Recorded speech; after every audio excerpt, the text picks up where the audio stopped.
It's 54 varieties of essential drugs.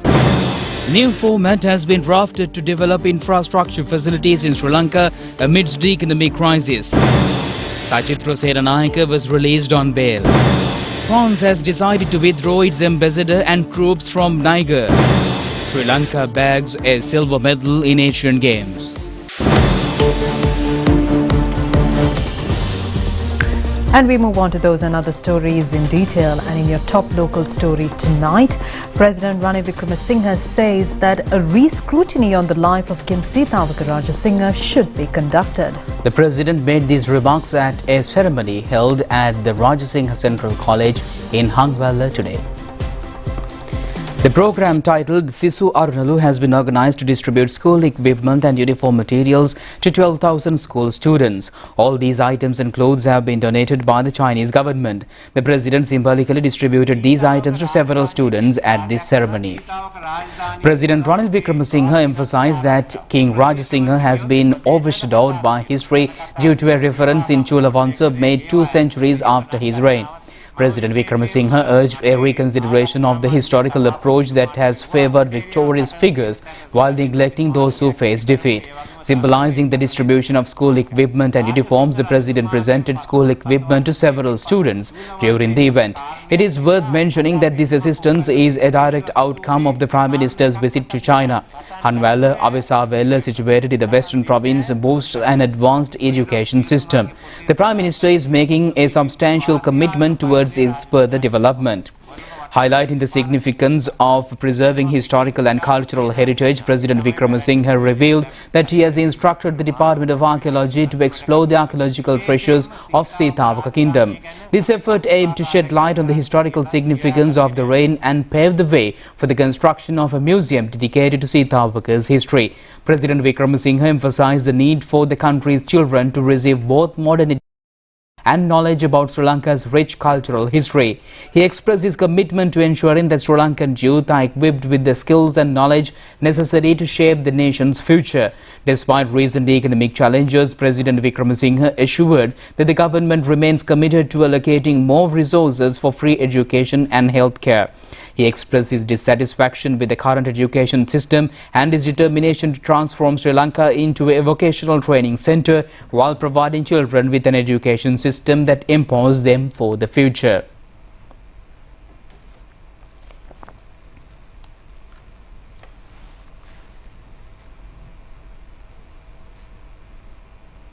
Prime Minister Dinesh Gunawardena underscored the significance of education as a vital investment in the country's future. He emphasized that the government's unwavering commitment to the educational sector and acknowledged the importance of providing essential school equipment generously provided by the Chinese government to students. Have always been good neighbors who support and trust each other, good partners who benefit each other, and good friends who help each other. No matter how the international, regional, domestic situation changes, China-Sri Lanka cooperation is only enhanced stronger in all the fields, and our friendship rooted deeper in the hearts of our two peoples. Bangladesh has decided to donate 54 varieties of essential medicine to Sri Lanka. The donation will be made in response to a private request made by Health Minister Keheliya Rambukweila from the Prime Minister of Bangladesh. The cost of the stock of medicine is $58,307. The items is scheduled to be arrived in the country by next week. Among the medicine, there are essential drugs used for cancer and renal disease patients. Health Minister Keheliya Rambukweila says that he expresses gratitude to the Bangladesh Health Minister and the government for their immediate action taken in response of his private request. The minister further said that a memorandum of understanding regarding pharmaceuticals between the two countries is scheduled to be signed in future. This will help to import required medicine for Sri Lanka without delay. The minister pointed out that short-term, medium-term and long-term measures have been taken to prevent a possible shortage of medicine in Sri Lanka. The fifth session of the Forum of Ministers and Environmental Authorities of the Asia-Pacific region will be held in Colombo from the 3rd to the 6th of next month. Minister of Environment Nazir Ahmed says that this forum will lead to further strengthening the relations between Sri Lanka and other regional states. Minister Ahmed made these remarks at a press briefing held in Presidential Media Centre today. About 300 representatives, including ministers of environment and top-level representatives of the 39 regional countries, are scheduled to take part in this forum. It has been organized by the UN Environmental Programme and the Sri Lankan government. This session has been organized prior to the UN Environmental Summit that is scheduled to commence on February next year. A forum in this caliber is organized in every 2 years. Minister of Environment says that this is the biggest international event that has been organized in Sri Lanka after the crisis situation. Secretary to the Ministry of Environment, Consultant Dr. Anil Jayasinghe was also present at the media briefing. Prime Minister Dinesh Gunawardena says India is achieving a decisive role in promoting development and humanitarian goals throughout the world while striving as an economic giant in the world. The Prime Minister made these remarks participating at a ceremony organised by the Indo-Sri Lanka Society to mark the 77th Independence Day ceremony of India recently. The Prime Minister also pointed out that India has gained economic development during this century of Asia. The Prime Minister recalled that Indian Prime Minister's statement made on the 15th of last month that celebrating the Independence Day is an opportunity to reconnect with the history. India seemed to have regained its due place in the international arena when considering the current progress of India in many sectors. India has also enhanced its position in the international relations. Prime Minister Dinesh Gunawardena pointed out that India is now achieving a crucial task in promoting developing humanitarian goals. Indian High Commissioner Gopal Bagle graced this occasion as the chief guest. Chairman of the India-Sri Lanka Society Kishore Reddy, Chief Justice Janth Jayasuriya, Minister Manush Nanakara, Parliamentarian Yadamini Gunawardena and many diplomats and officials were also present at this ceremony.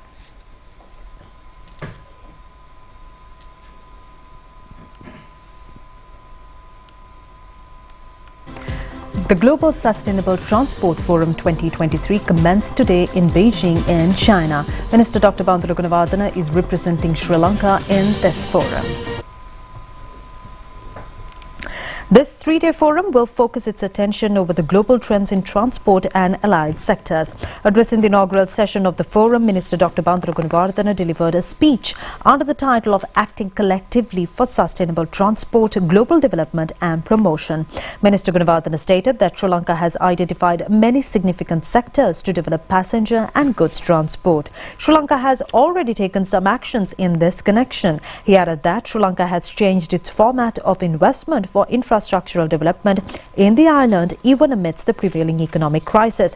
The government has created a conducive environment to solve problems of transport sector with the state and private partnership for investments. Sri Lanka needs an effective transport network for the development and expansion of Sri Lanka's economy.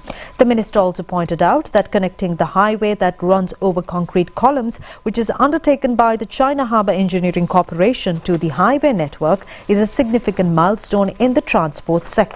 This will connect the Colombo commercial hub from the Colombo port city to the airport. It will also connect the Parliament, Outer Colombo Expressway and the Southern Expressway together. Meanwhile, 45% of the construction of the housing complex meant for the squatters residing along the reservations of the Kalani Valley railway line has been completed at present. This housing complex that has 120 housing units is being constructed at Malapalla area in Kottava. This housing project has been implemented under the project of enhancing the efficiency of railway. Minister Dr. Bandula Gunawardena yesterday observed the construction of this housing complex.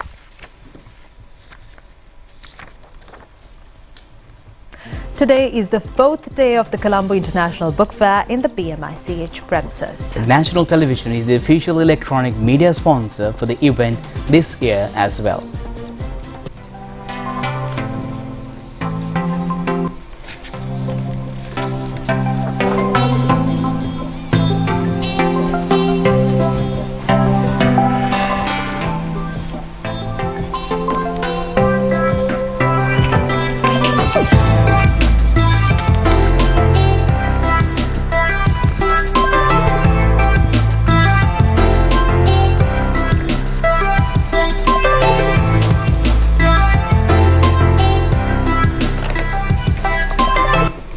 With the advent of the internet and electronic devices such as tabs and phones, reading books or physical books like this is a habit that has faded away.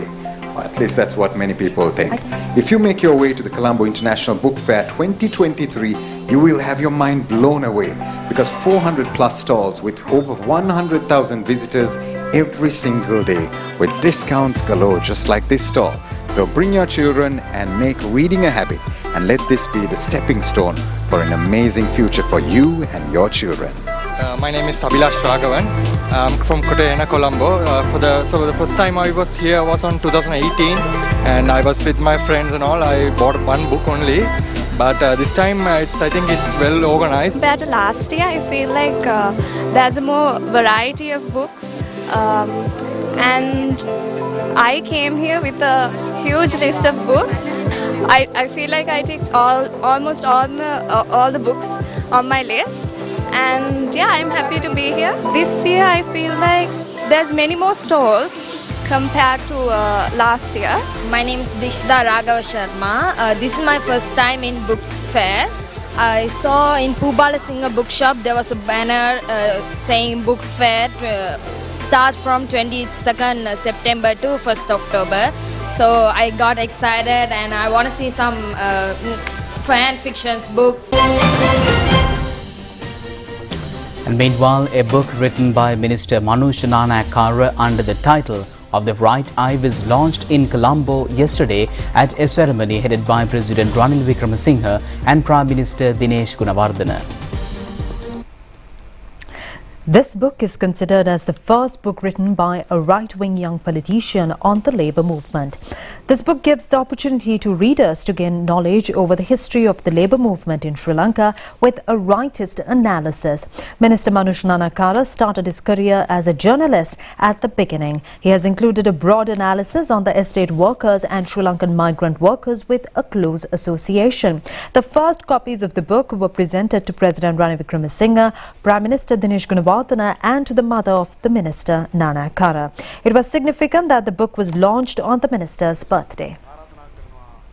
President Ranil Wickremesinghe said, interestingly, the labour movement in Sri Lanka had a unique beginning.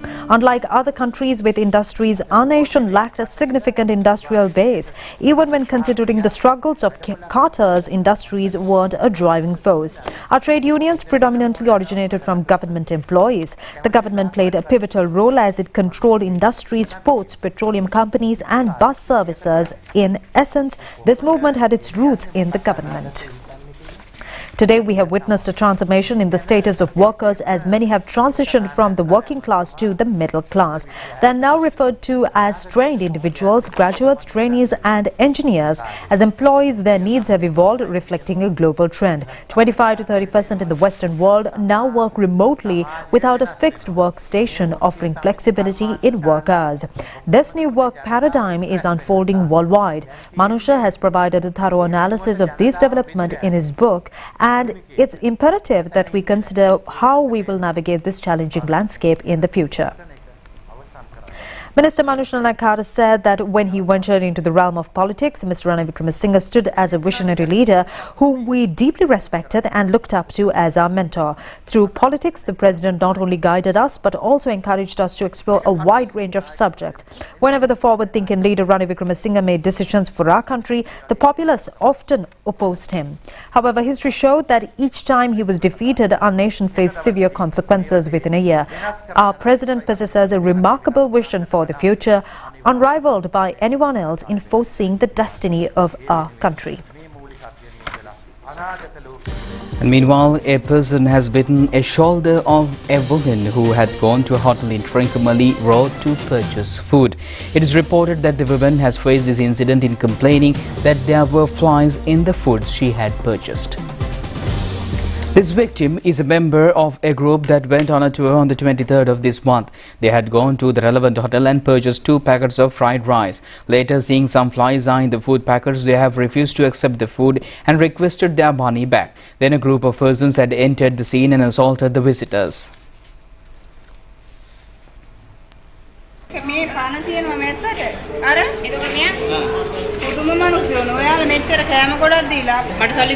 නැත්තම් මම PH ට කතා කරනවා. පයිසා දාන්න රොස් වෙලා තියෙන්න බෑ. මම දන්නේ මම හිතලා මැස්සෝ දැම්මේ නෑනේ. අපිත් හිතලා දෙන්න නෑ. යන්න පාඩුවේ. පාඩුවේ යන්න. At the time, the woman was taking a video record of the incident and eventually subjected to this incident. Later, she was admitted to Kahatagazdigile District Hospital for treatment.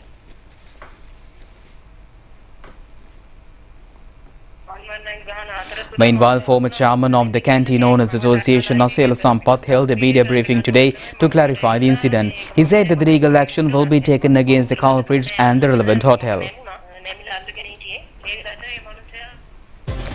Presidential advisor on climate change Ruan Vijayawardena says that President Ranil Wickremesinghe's recent visit to the United States has stirred controversy among the opposition, but according to the nation stands to benefit significantly from the trip.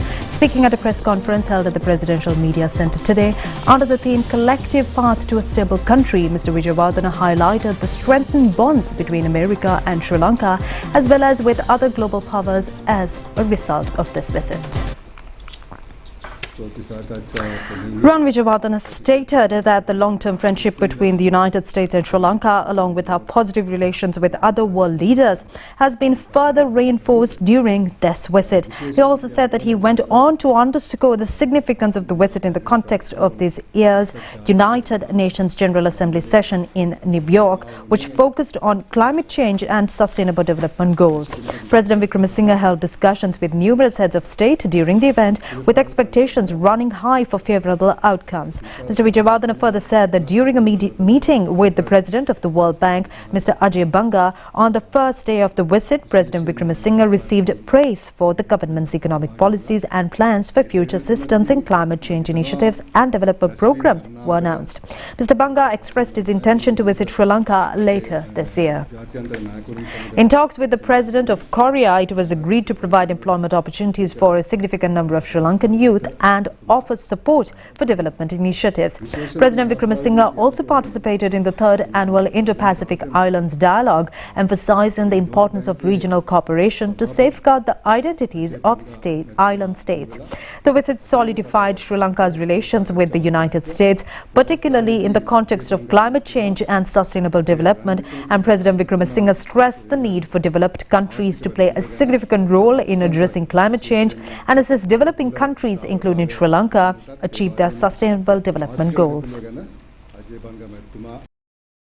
Sri Lanka Consulate General in Karachi organized an event recently at the Aware Towers in Karachi in collaboration with the iBank Society of Pakistan and the iDonation Society of Sri Lanka to mark the donation of 25,000 iconias to Pakistan, which also included a blood donation camp. A delegation from the Sri Lanka iDonation Society, led by Secretary Board of Trustees M.G. Nandalal Premratne, presented 10 iconias to the President of Pakistan iBank Society, Qazi Sajid Ali, at the event to symbolize the significant contribution. Honorable Minister of Tourism and Youth Affairs of the Sindh Province in Pakistan, Syed Junaid Ali, attended the event as the chief guest. Approximately 150 invited guests attended the event, including the President and members of the Pakistan iBank Society, professionals from the healthcare sector and Sri Lankans residing in Karachi. Simultaneously, the Consulate General, in collaboration with the Thalassemia Society of Pakistan, organized a blood donation camp at the same venue. Sri Lankans living in Karachi and Pakistani nationals donated blood to support children under the care of Thalassemia Society of Pakistan. These events were part of a series of activities organized to commemorate the 75th anniversary of diplomatic relations between Pakistan and Sri Lanka, reflecting the strong bonds between the two countries. And here's more local news items in brief. Cricketer Sachitra Senanayake, who was remanded under a charge of match fixing, has been released on bail. The Colombo Chief Magistrate ordered today to release him on bail as he had not influenced the witnesses during the period of investigations. However, the Colombo Chief Magistrate Court issued an order banning him from going abroad.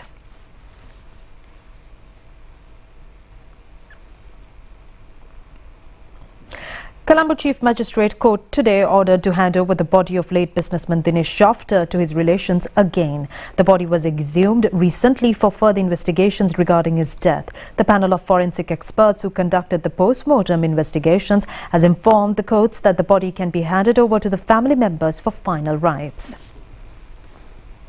A Kenyan citizen who brought a stock of cocaine from Ethiopia has been taken into custody at the ChannelEye airport last night.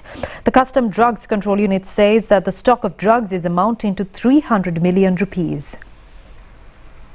Two private passenger transport buses met a head-on collision this morning at Radhavadun area along the Colombo-Kandy main road. 15 passengers have been injured by the accident. A training program for women in the Colonna electorate to direct them for self-employment was held in Abalapitia yesterday. The training program was held under the patronage of chairman of the UNP, Lakvanita Front, Shantini Kongahage. And meanwhile, the Sri Lankan Consulate General in Karachi, in collaboration with the Marriott Hotel and Quality Event Private Limited, organized a Sri Lanka Food Festival at the Marriott Hotel in Karachi recently. The food festival showcased the authentic Sri Lankan food and Ceylon tea. It was a significant event that aimed to showcase the rich culinary heritage in Sri Lanka. The festival attracted approximately 150 invited guests, including the Honorable Minister of Home Affairs of the Sindh province in Pakistan, Haris Nawaz, who attended as the chief guest. The food festival was organized as a part of the series of activities commemorating the 75th anniversary of diplomatic relations between Pakistan and Sri Lanka.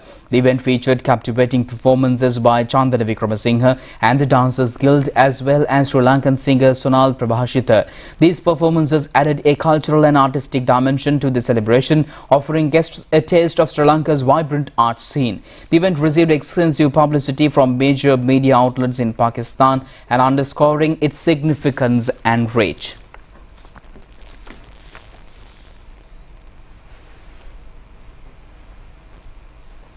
And that's it on local news. Stay tuned with international news after this break.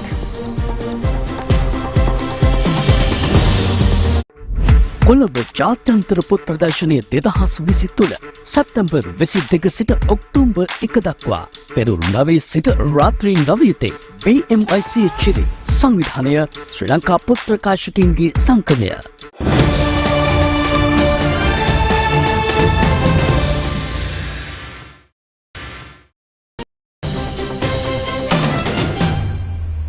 Taking a look at your foreign news tonight, French President Emmanuel Macron has said that his country will withdraw its ambassadors and troops from Niger in the wake of the July coup that overthrew democratically elected President Mohamed Bazoum. In a televised interview yesterday, French President Emmanuel Macron said that France has decided to withdraw its ambassador. In the next hours, ambassador to Niger and several diplomats will return to France.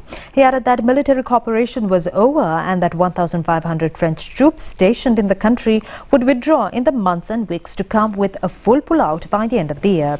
France's exit comes after weeks of pressure from the military and popular demonstrations. Thousands of people have protested in recent weeks in the capital Niamey, including outside a military base housing French soldiers. At least 4 people are dead after Kosovan police cleared a monastery held by at least 30 heavily armed men near the border with Serbia. Serbian President Aleksandar Vučić said that those killed in shooting were confirmed to be Kosovan Serbs. Kosovo police said that armed gunmen arrived in Banska, where a blockade had been reported. Officers were attacked from several positions with an arsenal of firearms, including hand grenades and shoulder-fired missiles. Kosovo police said in a statement. A group of about 30 entered the monastery complex in nearby Libsovic, where pilgrims from the northern Serbian city of Novi were said staying. At least 3 of gunmen were killed in battles through the day as police mounted what Mr. Salvakal described as a clearance operation. Police made several arrests during the operation and seized a large amount of weapons and equipment.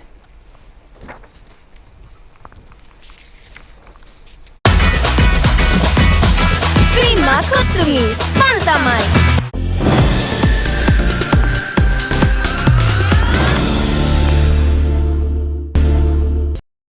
And in your sports news tonight, The Sri Lanka women cricket team was able to bag their first medal of the 90th Asian Games for Sri Lanka today by winning the silver medal.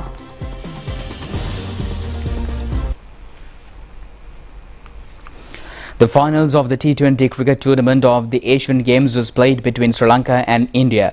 Batting first, India scored 116 runs for the loss of 7 wickets in their 20 overs. Srimadh Mandala scored 46 runs and Jamia Rodriguez scored 42 runs. Udeshika Prabhadini, Inoka Ranavira and Sugandhika Kumari claimed 2 wickets each. In reprise, Sri Lanka only scored 97 runs for 8 wickets in the 20 overs. Hasini Pereira scored 25 runs and Dilakshi De Silva scored 23 runs. Titus Sadhu claimed 3 wickets for 6 runs. India won the match by 19 runs. Accordingly, India won the gold medal while Sri Lanka gets the silver. Bangladesh bagged the bronze medal, and this is the first medal won by Sri Lanka in an edition of Asian Games 2014. The Sri Lanka national cricket team will leave the island for India for World Cup ODI cricket tournament tomorrow evening. The Minister of Sports has given his approval for the Sri Lankan squad, which has 15 players and 2 additional players.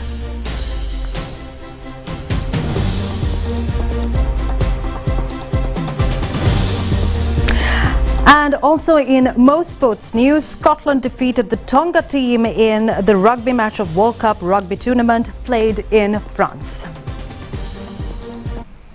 The Scotland team showed their skills since the beginning of the match and recorded a victory 45 to 17 points.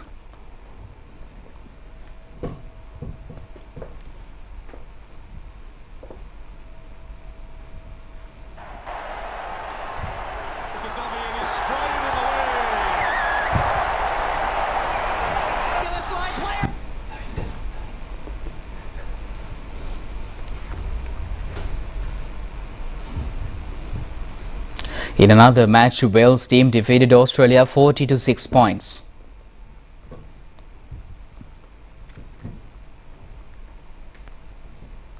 Going to get something out of this. Wales trying to defend their line desperately.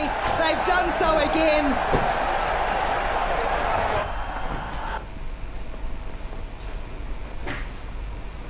India won the second ODI match against Australia by 99 runs under the Duckworth-Lewis method. The match was played in India yesterday. Batting first, India scored 399 runs for the loss of 5 wickets in their 50 overs. Shubman Gill scored 104 runs and Shreya Iyer scored 105 runs. As rain disturbed the play, Australia was given a target of 317 runs in 33 overs for victory. However, they were all out for 217 runs in 28.2 overs. Sin Abbott scored 54 runs and David Warner scored 53 runs. Ravichandran Ashwin and Ravindra Jadeja claimed 3 wickets each.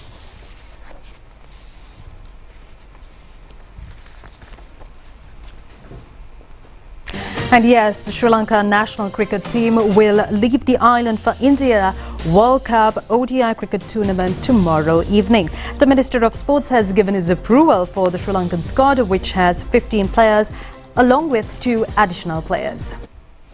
Dasun Shanaka led the team and Kusal Mendis act as the vice-captain. Pathum Nishanka, Kusal Janit Pereira, Charita Salanka, Demut Karunaratna, Sadhira Samaravikrama, Dhananjay De Silva, Dunit Velalage, Mahisha Tikshana, Dilshan Madhushanka, Lahiru Kumara, Kasun Rajita, Matisha Patirana and Vanidu Hasaranga included in the squad. Chamika Karunaratna and Dushan Hemanta are the additional players. Sri Lanka will take part in its first match against South Africa on the 7th of next month.